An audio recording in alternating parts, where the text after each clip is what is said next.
How's it going, everybody? It's me, Shane, and I'm here to give you my Pokemon Horizons episode review. Today's episode is episode 16, entitled With Kuwassu, I Can Do It. Before you go any further, please, what I need you to do is hit that like button. It surely and sincerely helps out. Subscribe and hit that notification bell so you can be notified of more videos just like this one. So today's episode, I guess the main through line through this is Dot's connection with Quaxly, because we see it in the beginning when they finally officially become partners. We also see them working together, even though this is her first time battling IRL. They have an interesting style, especially when it comes to not giving up on one another, but she freezes up a lot. And then we have the ending where it pushes her to speak to Liko, Quaxly being the one to fuss at her, because she really is just I try not to say this without being insulting any generation, but yeah, she is pretty much a inside doors teen when it comes to, I don't know how to talk to somebody, and it's like, just talk, right? Just talk. We do get funny moments where she's like, they're running to get to the docks and get to the boats. She's like, I've done more running here. I've done enough running for 10 years now. And it's like, wow, girl. Same, but wow, girl. And so let's talk about some highlights here. We get the highlights of Dot. I already mentioned Dot becoming official partners with Quaxly, which was surprising to everyone else, because they're like, you were with each other for a while, but now she's decided to finally become a Pokemon trainer. We have the cute moment where Free gives her the Pokeball and she throws it. It's taking so long to get there. Quaxly makes the jump for her, although the three kids get the anime sweat drops on their forehead, on their heads, and Free's just kind of I'm used to this. I'm a Pokemon professor. And I get handed to the kids while they're waiting for Murdoch and the crew to show up.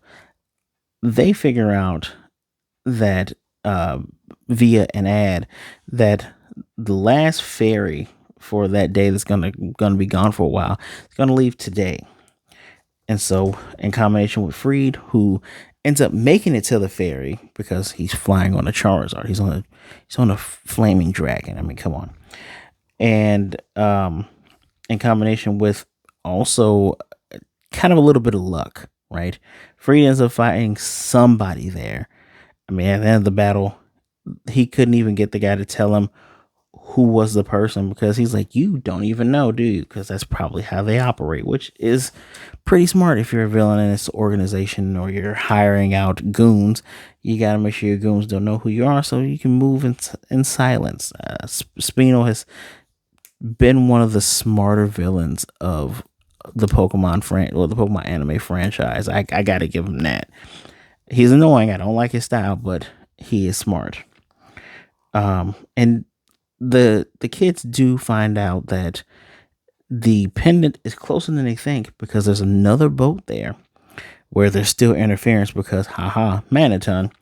Very funny thing to note is that because the Rotom phone couldn't get service, it had a sad face like, I like that, because the other ones didn't have that, and I enjoyed that Dot's phone did do that. Kind of funny that they didn't pay attention to the car coming past them, and then the Olivia ancient Pokeball starting to glow. But at least they were able to make the connection that the Rayquaza ball reacted to the pendant, so it still had to be close around. Dot is also smart enough to alert the others where she is with a giant water gun into the sky. Smart. These characters are smart, and they're doing smart things. I really gotta pay attention where I wave my hands. Another highlight, the trio, which is interesting, right? You have gotten main characters each getting one of the starter Pokemon of a generation, right? It happened with Brock, May, Ash. Each of them got one. Although arguably Brock kind of squandered his and didn't really do much with it. Should just give it to Ash. who else did this happen? What other season has this happened in? I feel like, oh yeah, the Galar one step go got all three, which could have gave Ash one of those, but I digress. Is there another one? The Kalos generation. I'm just making sure I'm right here. Who got what was the Kalos? It was Froakie, Chespin. Who's the fire type from there? Braixen. Okay, that's another one that was more executed, more or less executed well. I don't understand when we give gym leaders Pokemon that aren't with their type and they don't really do much with it. But that was a better season for something like that. So I give them credit there. And I like it here where each of them has a different Pokemon. Each of the Pokemon have different personalities. You have the typical cat that while we know it loves its trainer, it's a cat. It's going to do cat things. Fuecoco is, for lack of better words, hyperactive, energetic like his trainer, looking up to the Charizard. So you know I love Fuecoco. And we had Quaxly, who is just a great wingman, no pun intended. Always there for his trainer. Although she did get flustered when it got hit with a super effective Electro Ball. But all three of them work together. That scene when, Roy and Liko standing up for her, and then she stands up and you get the wind showing her eyes, and they're all ready to go. And they eventually, through some mishaps, Kaiden and Fuecoco, we see the seeds of them disagreeing and fighting like siblings. Get a kind of a lucky shot on the Magneton. The guy's still remotely controlling them, even though he's on the other side of the shipping containers in the car. Which, if it wasn't again for the pendant reaching out to Liko, because Liko's like, I need to rescue it because I don't think he knows there's a Pokemon in it. Which then leads to Olivia coming out of the Pokeball, hissing at the villain, but using herself as a raft to get them all away. Which is very, very, I kind of expected it to fight, but I guess the lesser, because if they just stood there and fight, more things would get hurt. And the reason why they had to escape is after they took care of the Behemoth, which good on Quaxly for stopping that thing from wiping his trainer's mind. And the villain just talking trash, right? Like, I'll just wipe all your memories of your Pokemon and your friends. So it's like, oh, okay, dude. Chill out, Mr. Peacock. Because I'm calling him that because he's telling Electro Ball, Psychokinesis. No one can see you except for your Umbreon, which, I'm sorry, the Japanese name for that thing, Blackie, that is a horrible name. Horrible name. Umbreon is better. But when Umbreon shows up, it is significantly stronger than all three of them. So this leads to how they get out of there. I do like that after Free beats the bad guy, and I mentioned he doesn't even know who he's working for. I like that all the crew, Murdoch and the other two, they call him, and they're like, okay, well, we found out there was another boat. Pretty sure they got on that one. And Freed catches up. I like that Freed alternates when using his Pokemon. So, like, he uses Cat Pikachu, uses Charizard, but he does alternate between the two. The guy they were fighting had a Bisharp too. Landau does make I thought Landau's words were gonna be a little bit more impactful. He talks about what am I looking for? Like how Pokemon trainers, you set your goal, it's like getting on a ship, you hope it's a pleasure cruise, but you rather be that than to be a sinking ship. And it's like, okay, I get it. That was a hint that they were going to get on a boat before we got the hint they were getting on a boat, right? What is another good thing? They do get the pendant back, but then we also get Dot finally confirming to Liko personally, because she says, I wanted to do this face to face, so I'm sorry this took so long, but I'm Needle thing. And initially, Liko's like, oh yeah, I know you're a super fan. No, I'm not a super fan. How are you not getting this? I am Needle thing. You dummy. And that's the one thing. Everyone needs to have a flaw, right? Liko's not as athletic she hesitates when it comes time to take leaps doesn't hesitate in battle though.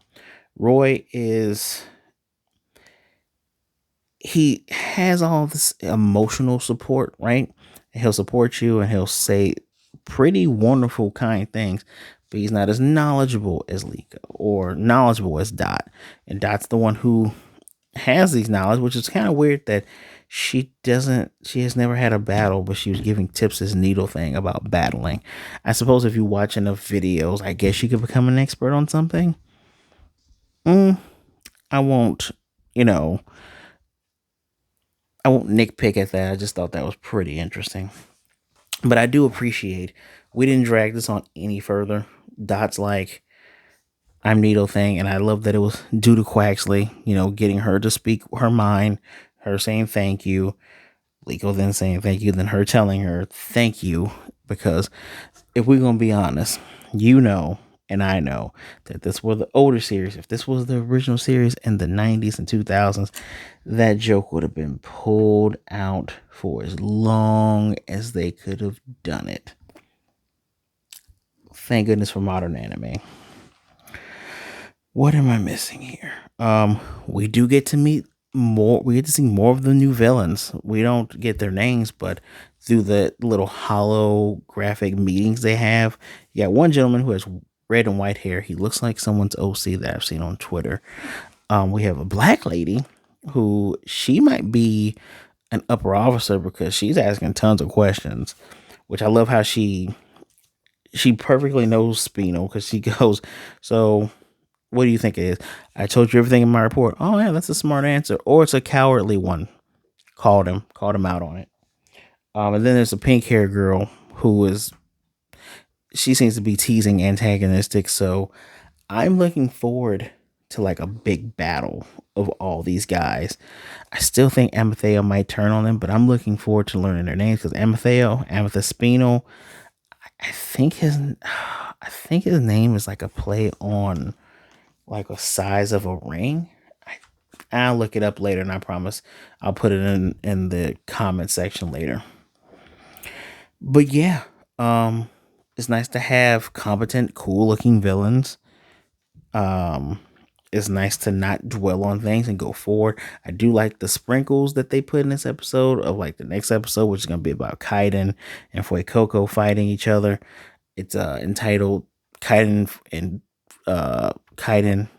Wow, I just realized I called Wattrel's Japanese name all throughout this video.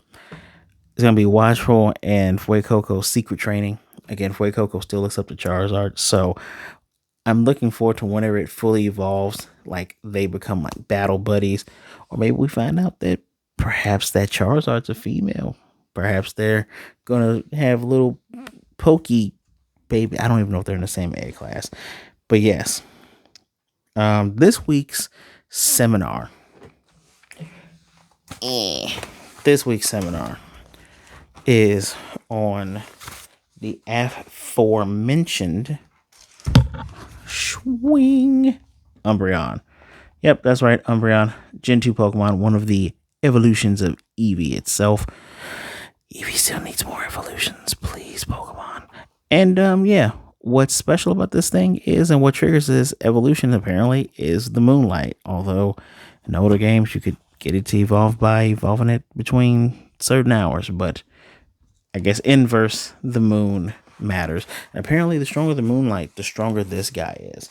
I do like the Pokemon eye catch for the seminar being always going to have Captain Pikachu in it, but I like that it was Umbreon sitting with Captain Pikachu and 2 Clefairy. Because if you know Clefairy, you know what Clefairy looks like. But yes, next week's going to be a special training. Now this is probably one of my faster reviews, which it's funny because I think you should watch this.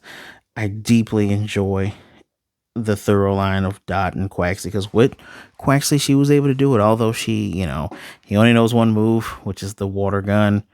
And using water gun on an electric type Pokemon is kind of like, okay, whatever. But I enjoy the emotional support that Pokemon has for her. I love the interactions of the Pokemon or their actions and little things they do. That's one of the extra spices I love about this show.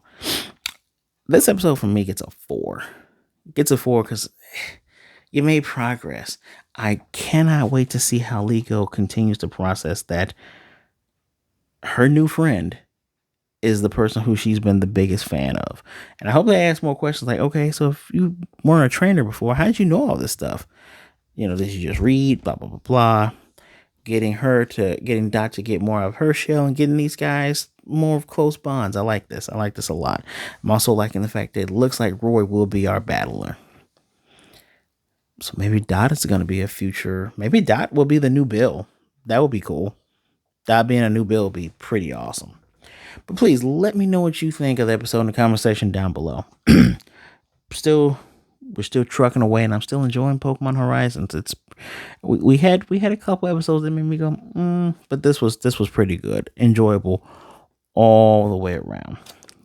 Please leave a comment down below. I'd love to know what you think. Don't forget to hit that like button, subscribe, and hit the notification bell to be notified of more videos like this, guys.